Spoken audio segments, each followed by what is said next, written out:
Once again, thank you for joining us. I'm your host, Tom Howe. I'm being joined by Tony Snow.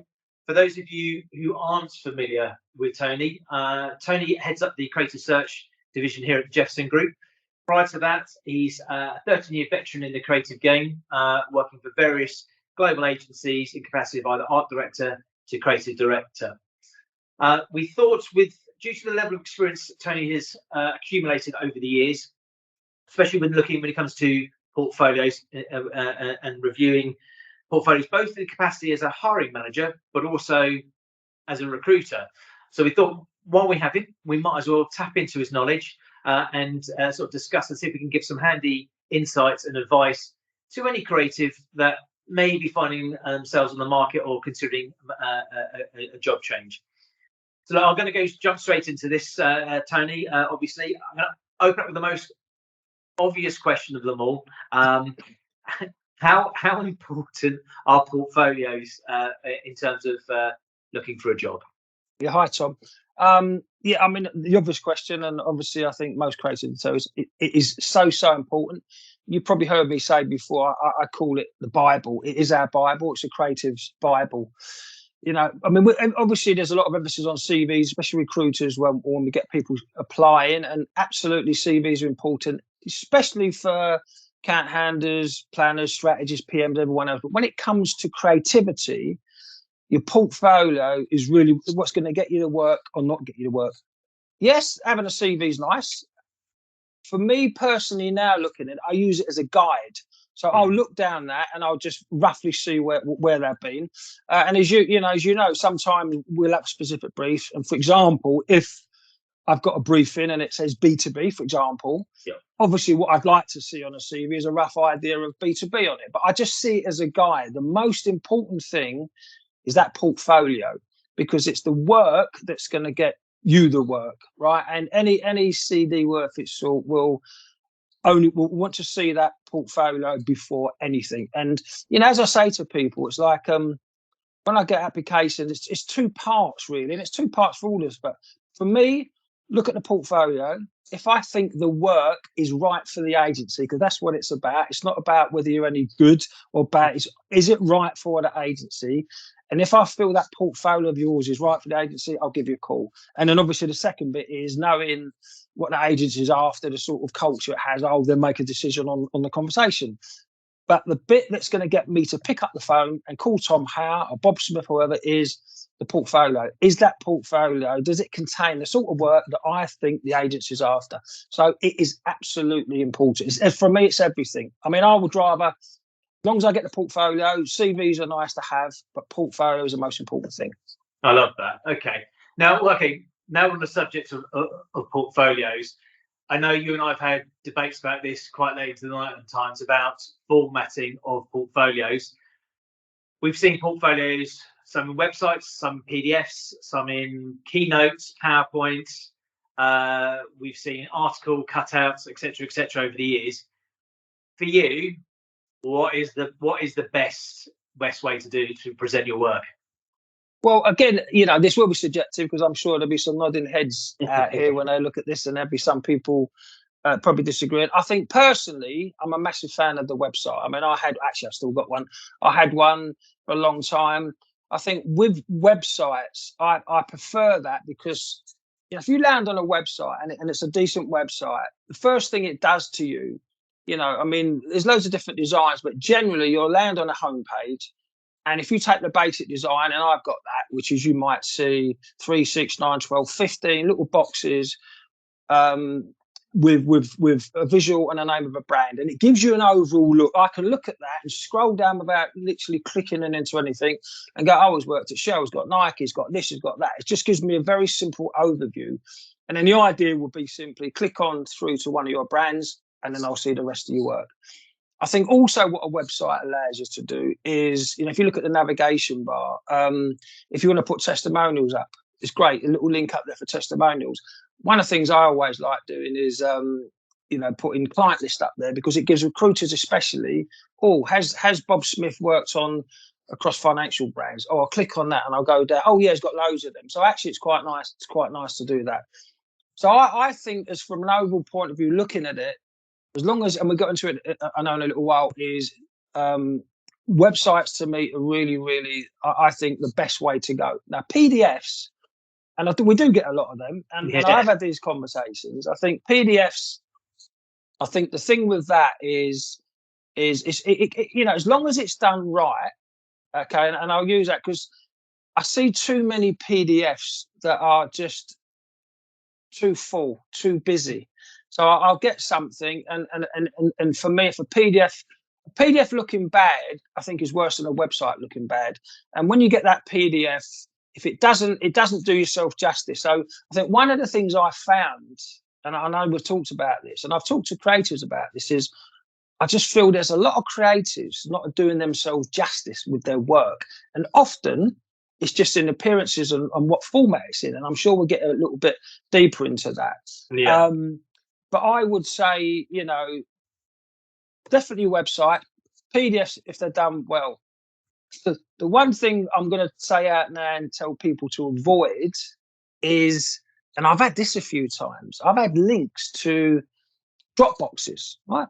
So I get a link to a Dropbox, I click on that link, I then see 10 or 12 folders that they're expecting me to go through, and each folder may have anything between 5 and 10 pieces of work on. So that person is asking me to look, to go down, click here, go in and out folders. And then if I'm going to send them on, they're going to expect the creative director to do the same. So, you know, when I get them now, I don't even bother, because I think what they're doing, and I'm going to say this, I think it's a lazy way of doing it, is like, here's a link and there's loads of folders, you go through the folders. And as you know, we haven't got time to do that. Yeah. So Dropboxes, an absolutely no, right? And there's no reason why you can't take your Dropbox and, you know, put that into a PDF if you really wanted to. Yeah. And again, you sort of mentioned, you know, I've had people send me keynote presentations, PowerPoint, and they'll send 60 pages. And what a lot of them will often do is then give me case studies and then the story behind it and the story in between.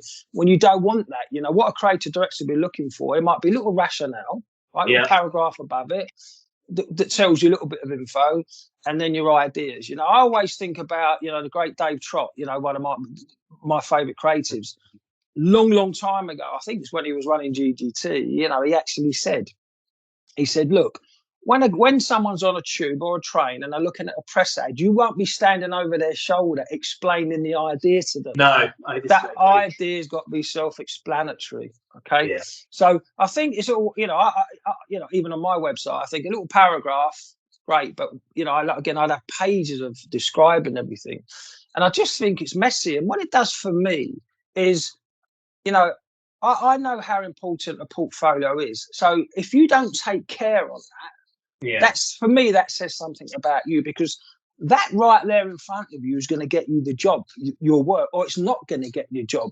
And a 60-page PowerPoint or a link to a Dropbox with 20 folders is not going to get you that job. Yeah, you know, so avoid that at all costs, guys. I mean, be honest with you, I don't get many of them. No. You know, it's mainly between the websites and the PDFs. And some people, by the way, will have a website and they may do like a little taster and they might do a little 10-page PDF, you know, and I sort of get that. But personally, I prefer a website. So I just think you can keep it's a great way of getting across your work in one big go. Whereas a PDF, I've got to scroll down to see all the brands you worked on, etc., etc., etc. So for me, website gets the thumbs up.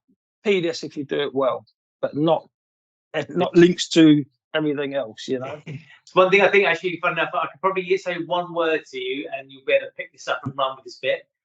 Passwords. Well, okay, so I tell you what, so I think you have to go back a little bit on that. I think one of the things, you know, and is really annoying is when people apply. Okay, so there's a little list of things for you guys when you're applying. And again, I have loads of this. And I hadn't really experienced, I didn't even know these existed, really, these problems, until I come on the dark side with you guys, right?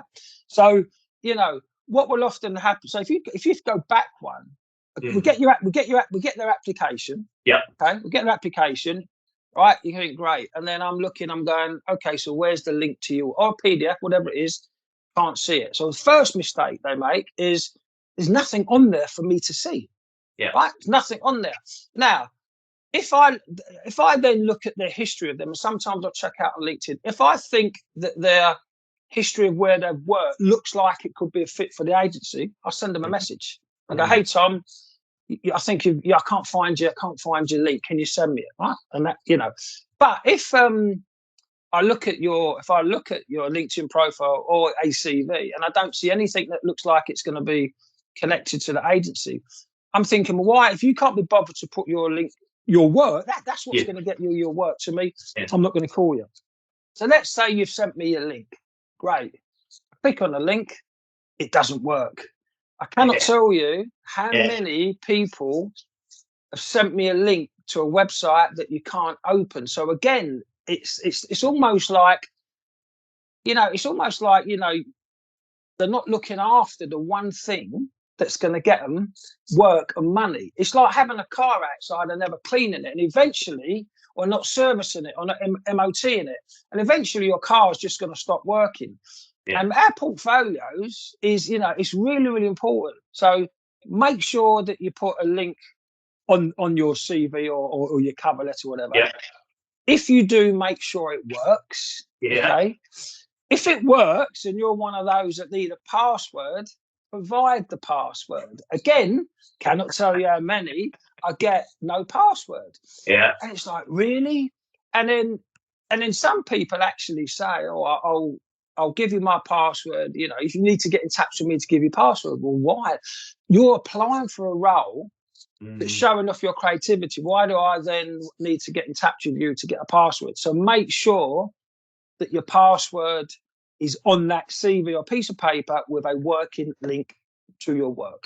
Because it's really frustrating. Absolutely. I agree. I do agree. I mean, one thing I will probably say, because it's interesting, from the portfolios I've had to go through over the years, and passwords is probably one of the hardest ones I've had to come up against. And you're right, that was a brilliant point, actually. Give us a call and I'll give you the password. Well, okay, it's another break in the chain, and for the volume that we have to get through, it just takes longer. Having said that, though, I'd say to the people that some of the creators do say to me, the reason there's a password, which I totally understand, is because of the sensitivity of work. Absolutely fine, but you can put temporary passwords in. You can rotate them, and just if you're managing where your portfolio is going, you can have an expiry time frame on that password. But you are right.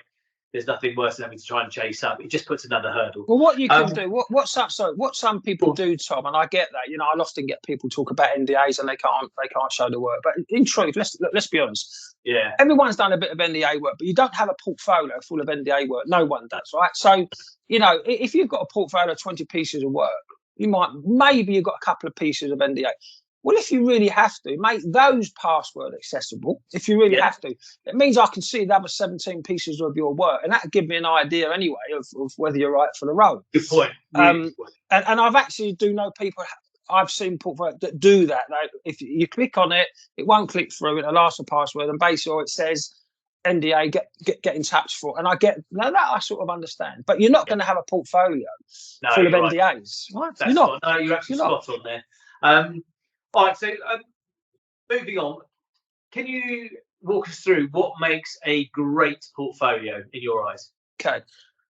Right, okay, so whether it's, we'll touch on websites and PDS, but I think the same rules will apply for both, is and I'm going to start with this, let your work do the work, right? Yeah. And what I mean by that is keep it simple. So, when I land, keep it simple in terms of the work I can see and I can get access to. Keep the background colors.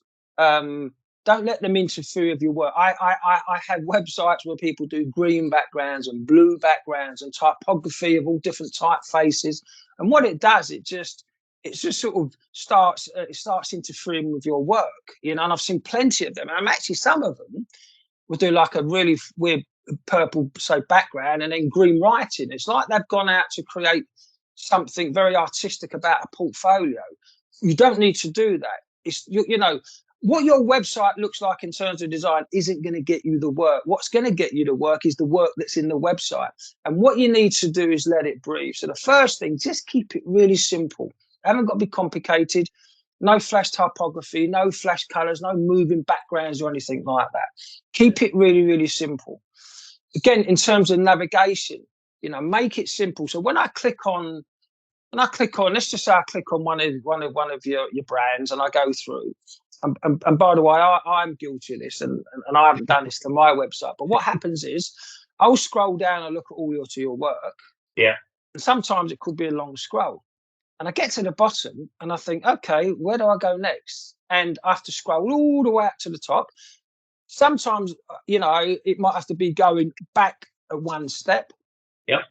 But trying to get out of that back to the homepage, it takes a long journey. And it's a really simple one. And like I say, one I haven't got. What I would say to everyone to do is, when you scroll to the bottom of your work, whether you've got one piece in or 6 pieces or 8, at the bottom, have next, either call it next, yeah, or the name of the brand that's next, and you just press that, and that will take you through to the next page. And generally, you'll have a button bottom left and bottom right, either go previous or next or call it. So once I scroll down, I just press a little button, I go forward to the next one, and I go forward to the next one. And again, this isn't about making us recruiters our lives easy. This is going to go to a CD as well, creative director, who's possibly looking at 5, 10, 15 books for the same role. And they're very, very busy, as we know. And I've been on that end where you're so busy it's hard to see books. So the last thing I wanted to do is get to a book that's really hard and complicated to navigate so I can see the work. So bear them in mind. Your audience is the guys that's going to hire you, not just recruiters, the guys that's going to hire you. Make it simple. So it's a really simple little thing. And like I say, it's one I haven't got, but having little buttons at the bottom of your work that allows you to click through to your next campaign, rather than scrolling all the way back, pressing home buttons, pressing whatever it is to get back into the home page. That's a really, really good point, actually. You're right. Actually, you just now spun into a new question that's just come into my mind about this. And actually, I was really keen to pick your brains this one. So when I look at a portfolio online, normally a website, do you prefer to see disciplines, as in, I want to click to see digital, TV, outdoor, social, whatever it might be under that, or do you want to see sector experience? So is it, I've worked on drinks or like brands, whether it's HP, Apple, Samsung, Coca-Cola, whatever it be. What would be your recommendation? Yeah, good question. I mean, I get this a lot, again, different people. My recommendation, the whole point of a website, or let's call it your portfolio, because in a minute I want to touch on PDFs again. But if we call it a portfolio, the whole point of that is to make you look as good as you can. Okay, that's the most important thing. And to do that, we've got to make it really easy for everyone. And as we're talking about that, you're laughing. That question just gone right out of my head. Oh my God! Do you need to repeat it? Yeah, repeat the question. Yeah. Oh my God! I'd like to catch you out. Okay, I know, because it wasn't scripted this one. Dear. It just popped in my head. I thought I've got to get in there because. I got it. Sorry, got it. Yeah, channels. Okay, right, great. Sorry, guys, I'm just going mad here. One of those days. So, what a creative director is going to be looking at? You're thinking, and one thing, look, most creatives, every good creative can think across from big to small to every channel, right? Yeah. Come up with a big idea, and then how does it work in all little channels? I personally think the easiest way to get that across is to keep it by the brand. So if I land on Tom Howe's website or whatever, and I scroll down and I click any, there's a Shell, there's a Nike, there's an Adidas. If I click through, and I see, I'm making this up, TV, press, poster, direct mail, back, all under one roof. Right away, I'm going, Tom knows how to take an idea across all channels. And then I might go into another one of your brands. It might just be direct mail and social, making these up. But what if you do it by the brand, what it does, it allows me to see how you take that thinking across one brand, across all these different channels. Whereas if I click into TV and I see 7 different TV ads, that's just TV. And then I go along and I click into out of home and I see, and then I've got to go, hold on, did that out of home, did it do that with a TV? What it does, it shows me you can work in different channels, but it doesn't necessarily show me that you can take one idea across all those channels, and Love there's a difference. that. Now, if you're really smart, and I've seen this on some good websites, is you'd have it per brand, but they'd also give you an opportunity in the navigation bar where they might do channels, and it'd just go out of home, print, social. And if I really wanted to, if I just thought, you know what, for this brief, I need a team that all they do is social. If I wanted to, I could click on that social. So I've seen some portfolios do that, but if I had to make a choice, I personally would choose it by the brand, because then when I click through to that, it will show me how you've taken your thinking across all the channels in one brand, and that's slightly different. So that would be my preference. Yeah, you know what, that question nearly slipped away from me, and I'm glad I asked that, actually, because I've seen such a mix of both approaches. So, and that now actually makes perfect sense. Yeah. Joining the thread, joining the dots up. I love that. Yeah. So okay, so moving on then. So the next one I was going to ask you was about cover letters. Now, go on, you say it, because I've got. We definitely, I think, probably have slightly different views on this one, but I'm gagging to hear your view of this one.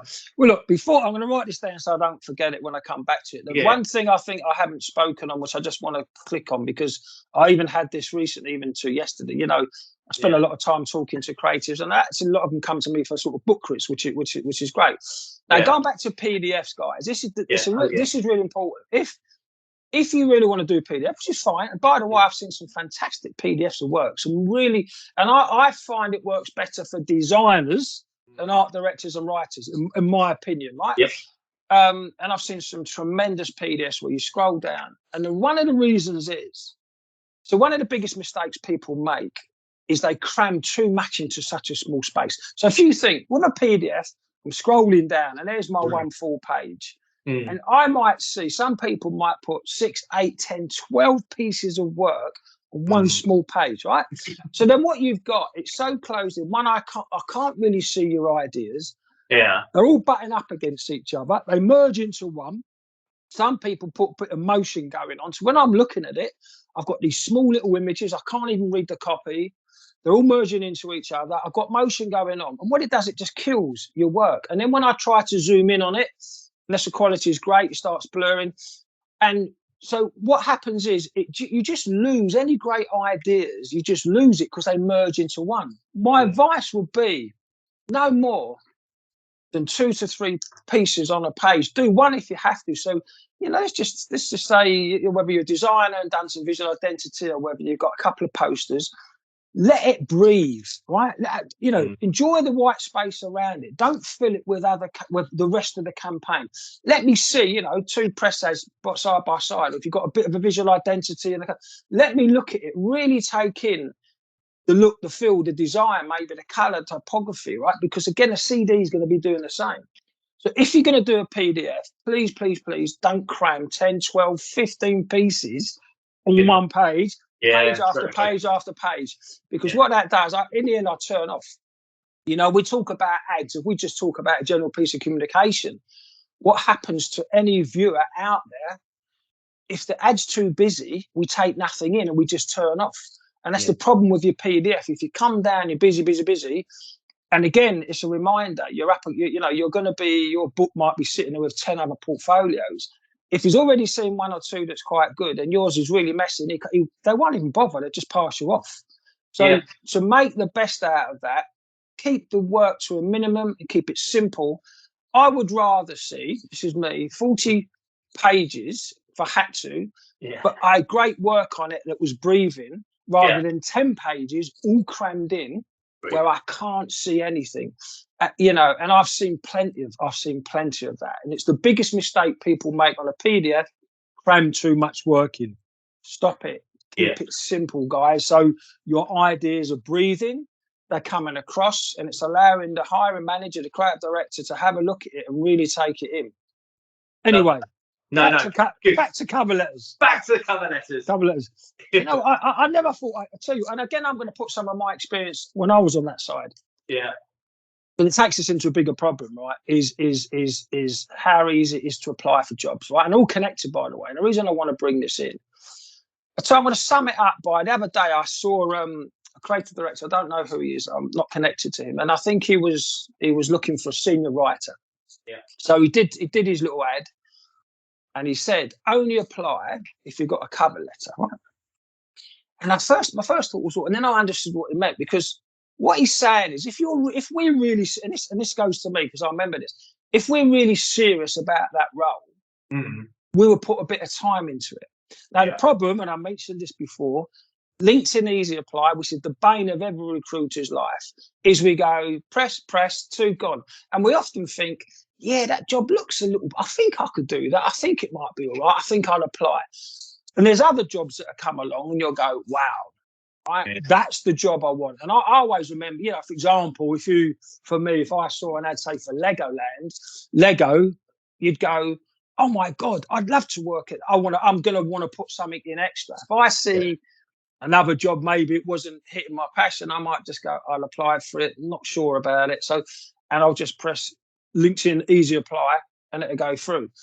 So for me, I would actually say, if it's a job you really, really, really want, then absolutely do it, right? I mean, in fact, you could argue if it's a job you don't really, really want, you shouldn't apply. But let's be sensible. We all know, and I've done it, I'll hold my hands up. I've applied for jobs where I've just thought, let's just see how it goes. And that's not a good thing, by the way, right? Right? It's not, and I'm not encouraging you just apply for every job going, because mine and Tom's job is going to be a lot harder. But what I would say, I actually hate the word cover letter, but what I would say is, absolutely, if it's a job you really, really love, put something in it that comes across as a bit of passion. Now, it might be when I look at your book, I still feel it's not right, but that's not the point. The point is you put some time and effort into it. The second reason I think we should do a cover letter or something, and we've had this recently, Tom, is, and I got it now in a way in one of the roles, is all of us, all creators out there, we have our portfolio, whether it's website, PDF or whatever, right? And that represents us. And the longer we're in the industry, the more work we have. And what happens is we'll have a website, and the longer you're in, it might be 50% of your work, the 30%. So we'll put the best work we can in our portfolio. And that represents us. And that's a mixture of everything. What most creators would do is what I used to do. I'd have little folders, one for finance, one for alcohol, one for FMCG. It was work that I didn't want to put on the website, but it was work I would keep. And the reason I'm bringing this up, because if, for example, we got a role at the moment. I'm looking for, I'm looking for a creative director with financial experience. Now, not everyone's going to have 5 or 6 pieces of finance on their portfolio.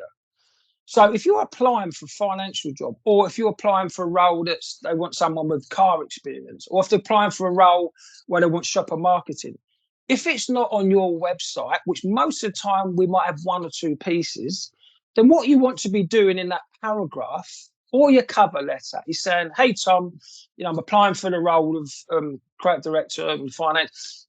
I've got 2 pieces on the website, but I also have a lot of other stuff on finance as well. In fact, I've worked on this brand, this brand, this brand, this brand, this brand, this brand. Happy to send you separately a PDF of my work, right? That is really helpful, because then that sounds, I don't look at a website and go, we've got 1 piece of finance there, he's probably not right for the job.